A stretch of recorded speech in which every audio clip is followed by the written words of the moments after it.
दोस्तों, हर्यक राजवंश प्राचीन भारत के एक साम्राज्य मगध का पहला राजवंश था। शुरुआत में मगध की राजधानी राजगिरी थी। बाद में उदयन के शासनकाल के दौरान इसे भारत की वर्तमान पटना के पास पाटलिपुत्र में स्थापित कर दिया गया। बिंबिसार को इस राजवंश का संस्थापक माना जाता है। राजा बिंबिसार, जिन्होंने 1544 से 452 BC तक राज किया। जैन साहित्यों में बिंबिसार का नाम सैनिक मिलता है। ये एक कुशल कूटनीतिज्ञ और दूरदर्शी शासक था।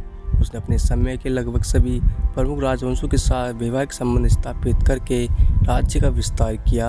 सबसे पहले उसने लिच्छवी राज्य के शासक शिवराज गोमस्ता की पुत्री चेलना के साथ विवाह किया। दूसरा वैवाहिक संबंध कौशल राजा के प्रसन्नजीत की बहन माँ कौशल्या के साथ विवाह किया।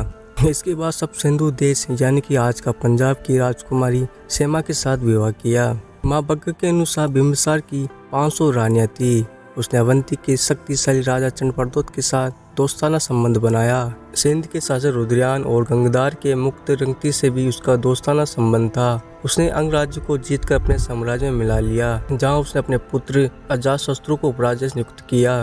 राजा बिंबिसार महात्मा बुद्ध का मित्र और संरक्षक था। विनय पिटक के अनुसार बुद्ध से मिलने के बाद उसने बौद्ध धर्म को ग्रहण किया। बिंबिसार ने करीब 52 वर्षों तक राज किया। बौद्ध और जैन ग्रंथ के अनुसार उसके पुत्र अजातशत्रु ने उसे बंदी बनाकर कारागार में डाल दिया था, जहां उसका 452 BC में निधन हो गया। हर्यक राजवंश का सबसे शक्तिशाली राजा अजातशत्रु, जिसका बचपन का नाम कुणिक था, बिंबिसार के बाद मगध के सिंहासन पर बैठा। भगवान बुद्ध के विरोधी देवदत्त के उकसाने पर अजातशत्रु ने अपने पिता की हत्या कर डाली। इससे दुखित होकर कौशल रानी की मृत्यु हो गई। इसने अपने पिता के साम्राज्य विस्तार की नीति को और भी आगे बढ़ाया। अजातशत्रु को सिंहासन मिलने के बाद वह अनेक राज संघर्ष से और कठिनाइयों से घिर गया, लेकिन अपने बाहुबल और बुद्धिमानी से सभी पर विजय प्राप्त की। अजातशत्रु ने अपने प्रबल प्रतिद्वंदी अवंती राज्य पर आक्रमण कर विजय प्राप्त की। अजातशत्रु धार्मिक उदार सम्राट था। विभिन्न ग्रंथों के आधार पर वे बौद्ध और जैन दोनों मतों के अनुयायी माने जाते हैं, लेकिन बृहत स्तंभ की एक वेदिका के ऊपर